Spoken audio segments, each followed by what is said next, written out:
Today's Between Master and Disciples, Oberon Silva returning to our divine self through Breatharianism will be present in Portuguese with subtitles in Arabic, Aulacese or Vietnamese, Bulgarian, Chinese, Czechoslovak, English, French, German, Hindi, Hungarian, Indonesian, Italian, Japanese, Korean, Malay, Mongolian, Persian, Polish, Portuguese, Punjabi, Russian, Spanish, and Thai.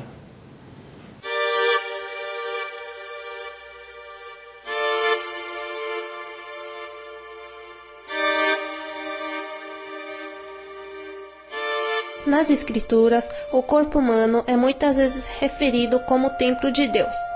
Contudo, é um privilégio incomum para qualquer alma obter esta morada sagrada que abriga o divino, uma vez que é realmente uma bênção ser renascido como ser humano. Em várias ocasiões, Suprema Mestra Shinhai tem falado sobre a raridade deste fenômeno.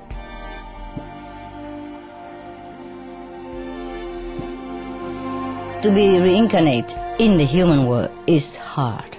You have to have enough human quality. You have to have affinity with the parents, yeah, and with the society, with the people around which you were born. And very difficult. To be a human, you need some merit. You have done something good in the past in order to be able, yeah, to be able to pick a human birth. Como templo vivo de Deus, o corpo humano é inteiramente equipado com maravilhas milagrosas que podem ser despertas naqueles que são espiritualmente conscientes e têm fé completa no Criador de toda a vida.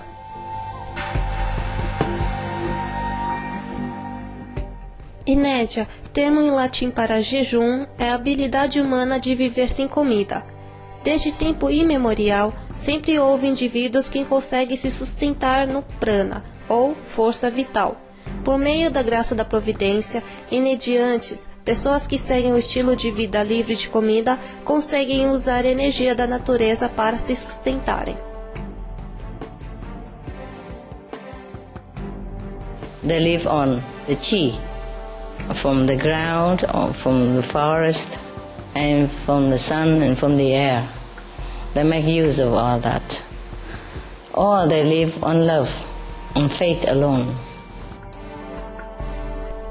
Esses seres são conhecidos como respiratorianos, pranarianos ou inediantes, solarianos ou aquarianos, e eles vêm de todas as esferas de vidas, de diferentes culturas e de todos os cantos do mundo.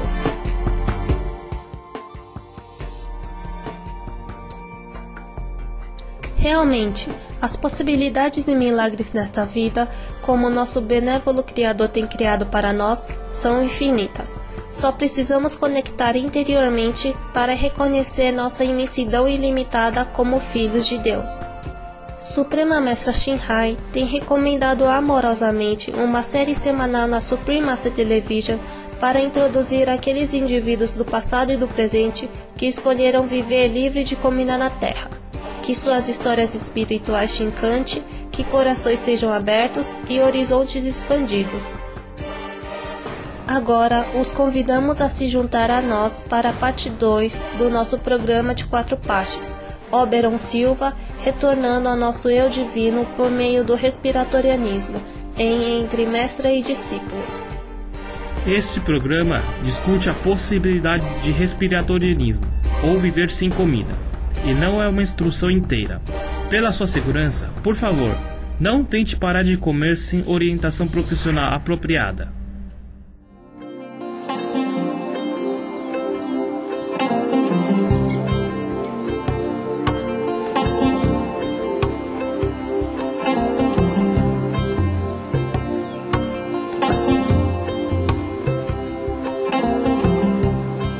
Saudações, generosos telespectadores. Hoje retornamos mais uma vez ao vasto e multifacetado país Brasil na América Latina para falar com Oberon Silva, um respiratoriano de grande coração que tem um profundo respeito pela vida. Oberon tem vivido sem comida por 9 anos. crescendo em uma família que respeita a vida, em que todos os membros aderem a este princípio por meio de seu estilo de vida dietético à base vegetal. Oberon era receptivo desde cedo aos valores e princípios da vida humana. Os meus pais vieram de São Paulo, capital, de uma metrópole reconhecida hoje como ponto de oportunidades, e descobriram que não condizia com o que eles viam como verdadeiro, prosseguir da vida, a senda, para o que eles entendiam como o objetivo de estar encarnado aqui. Ia muito além do bom emprego, do bom salário, de tudo isso que as pessoas estão buscando ali. Então, decidiram ir para o campo, para o sul de Minas Gerais, a fim de criar a família longe dos princípios de competição, de medo. Todos os filhos, que não são poucos, seguem a mesma percepção, têm a mesma percepção de vida, do mundo, de trabalhar o amor, de estimular o amor no nosso dia a dia com as pessoas. Não de falar tanto sobre o amor, mas de viver o amor e entender que o nosso exemplo fala muito mais alto do que as nossas palavras. Então, quando a gente conheceu a consciência prânica, o viver de luz, na época foi uma identificação geral, a família toda. Depois que a mãe de Oberon começou a transição para viver de prana, a transformação física dela foi uma maravilha de se ver. E então, minha mãe fez o processo, com todas as suas crenças, que refletiram no processo dela. 6 meses depois, meu irmão, 1 ano mais novo, entrou no processo. 2 dias depois eu entrei no processo. 2 semanas depois, minha irmã entrou no processo. 2 dias depois dela, meu pai entrou no processo. 4 processos e a minha mãe assessorando. Foi super forte para ela porque é o ser que nutre. E de repente ela estava vendo aquela função natural sendo de alguma forma cortada. E a gente viu de alguma forma isso sendo mudado com o processo dela. Porque ela fez o processo, na altura era uma mulher, mãe de 6 filhos, com 40 e poucos anos, estressada. O estresse refletia no corpo dela, então tinha mais peso, cansada, sem tanto estímulo, mas sempre muito espiritualizada e tudo mais. Mas faltava essa bênção. Então, quando ela fez, ela simplesmente ficou linda, visualmente, internamente. Dava para ver nos olhos essa mudança assim. E eu brinco que a gente deixou de ter uma mãe chata e ganhamos uma irmã mais velha legal. Vendo as incríveis mudanças em sua mãe após ela ter adotado o estilo de vida sem comida, Oberon, junto com outros membros de sua família, decidiu se submeter ao processo de transição também. Então, essa relação assim do ser mesmo que está ligado ali no cordão umbilical, a gente transformou para esse ser mais irmanado no amor, né? E isso, o processo em si assim foi como um grande laboratório a nossa casa, né? Porque algum tempo depois um irmão fez o processo com 14 anos de idade e em seguida uma outra irmã fez o processo com 13 anos de idade. Então, eram vários membros da família, com exceção da caçulinha, que também queria fazer, mas a gente segurou, que estava vivendo aquela experiência, né? Então foi interessante para a gente ver a nós mesmos como tubos de ensaio, porque não tem um manual que descreve quando acontece isso, você tem que fazer aquilo. Então era bem aquela questão de você internalizar, silenciar e perceber e ouvir a resposta, né? Vindo de dentro. A gente sabe que a consciência acessa tudo, né? Ela é tudo. Então foi bem interessante isso, a gente despertar ainda mais essas coisas que a gente acredita, somos um, nós criamos a nossa realidade, tudo isso, né? Esses clichês todos, viver isso na prática, mesmo, né? Fazer com que as células do corpo percebam isso, não só uma teoria bonita. Enquanto se submetia ao processo de transição de 21 dias ao respiratorianismo, Oberon já estava experienciando alguns benefícios físicos. Entretanto, foi a conexão divina que foi a força motriz para sua determinação de viver de prana. Então, a minha dieta antes era baseada no volume, mas sempre observando o não sofrimento. Claro que eu não tinha percepção de que a dieta com lácteos é muito semelhante ao sofrimento, né, dos animais. Então, talvez por ignorância, eu sinto que eu passei sem o sofrimento. Mas é ignorância. Quando a gente ouviu sobre essa possibilidade, a mim foi forte a possibilidade de ter a experiência, de realmente sentir que eu sou nutrido por Deus. Isso era muito forte para mim. Como um jovem de 17 anos na época, era algo muito fantástico, pelos benefícios também que o imaginário criava acerca do fator não comer. Eu era um esportista, parei pelo meu período de 21 dias e mais ou menos 1 mês e meio, na verdade 3 meses, me recuperando, me restabelecendo, até que 3 meses depois eu tinha 1 quilo a mais do que eu tinha antes do processo, só que em massa muscular e disponibilidade de sobra para voltar para uma quadra de handball, para fazer os 14 quilômetros de Minas Gerais, de subidas e descidas de bicicleta para ir treinar, de fazer capoeira e atletismo. Só tomando suco, e 3 vezes na semana só com prana. E fazendo tudo isso. Então, isso me motivava muito, né? Era uma motivação forte. Mas a principal mesmo, e que é comum a toda a família, é essa possibilidade de estar mais próximo de Deus, ou dessa consciência.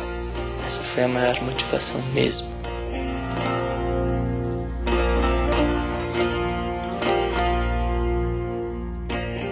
O processo de 21 dias foi para Oberon uma jornada de autodescoberta, na qual a experiência deixou uma profunda e inesquecível impressão.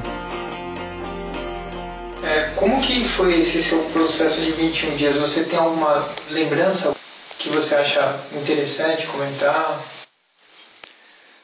Olha, o processo ele foi muito tranquilo.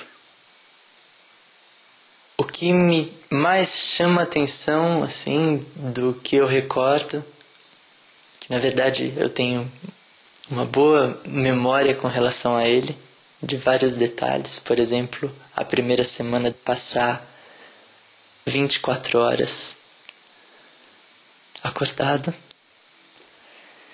e aprender a lidar com isso, a perceber os padrões do ego, discernir aonde é o ego, aonde é a consciência, sair daquele comando do ego de futuro e passado que me trazia sofrimento naquela situação e entrar na presença, onde não havia sofrimento. Aprender isso na prática faz toda a diferença, né? Então, esse foi um grande aprendizado. E outra coisa que me chama muita atenção e que vale só falar, tá? É que na segunda e terceira semana eu via Deus em tudo. Tudo era amor, eu tinha vontade de abraçar tudo. Às vezes as pessoas falam, isso é uma liberação de endorfinas, e pode ser. Mas a questão é que eu via tudo mais colorido e a experiência sendo preenchida, né, de amor e felicidade é bem nítido.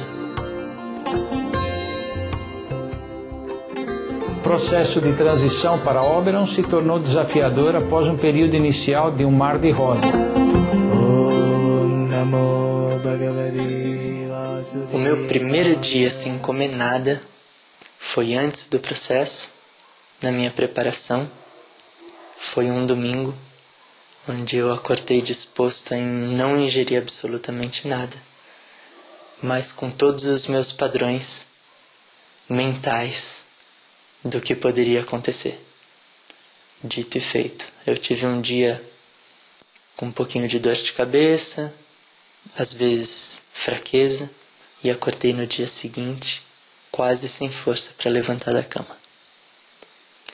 Ao contrário do processo, que eu comecei o processo e no meu primeiro dia parecia um dia normal, meu segundo dia parecia um dia normal, meu terceiro dia parecia um dia normal, e meu quarto dia a questão do sono começou a pegar e eu comecei a perceber o meu ego forte no quarto dia. E aí a questão da alimentação, a partir do primeiro dia do meu processo, muito tranquila mesmo, né? Eu tive a experiência do alimento como um veículo de preenchimento emocional, uma válvula quando o nosso campo emocional está abalado. Eu tive um rompimento numa relação e não parei para observar, não parei para me conectar ou para me cercar dessa consciência que eu sou, né? Eu entrei no ego mesmo, entrei fundo no ego e falei, é com você. E ele me castigou com as sensações que ele gosta, né, de ter. Então foi uma época, depois de 3 meses, depois de 3 anos vivendo dentro dessa consciência, eu me peguei comendo para tapar um buraco emocional. E foi muito legal a experiência vendo hoje, porque a minha resistência física baixou imediatamente. Eu tive um início de resfriado imediatamente, a eu voltar a comer os sólidos. Eu me sentia denso, as percepções mais sutis. Os meus pensamentos eram invasivos, desordenados, barulhentos. E isso até mexia com o meu comportamento como pessoa. Então foi uma experiência válida, né? E hoje aprendi muito com ela.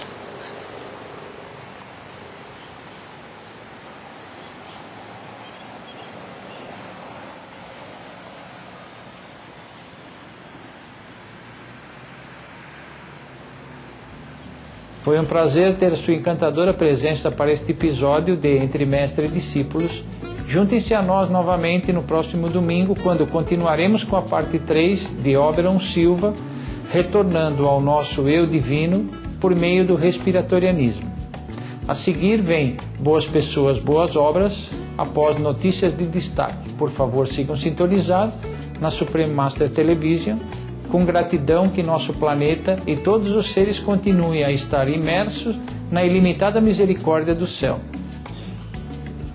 It has been a pleasure to have your charming presence for this episode of Between Master and Disciples.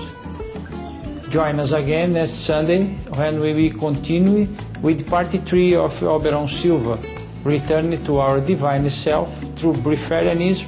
Coming up next, Good People, Good Works. After noteworthy news, please stay tuned to Supreme Master Television.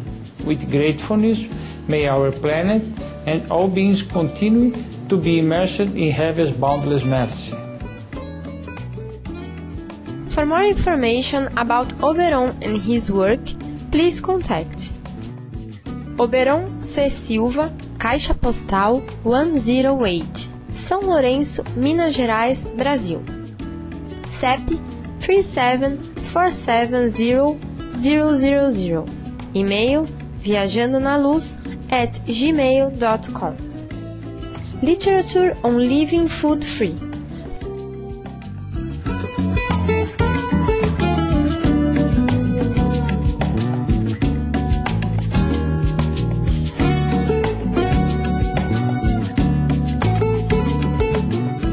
For a complete list, please visit www.supremastertv.com/Breatharians.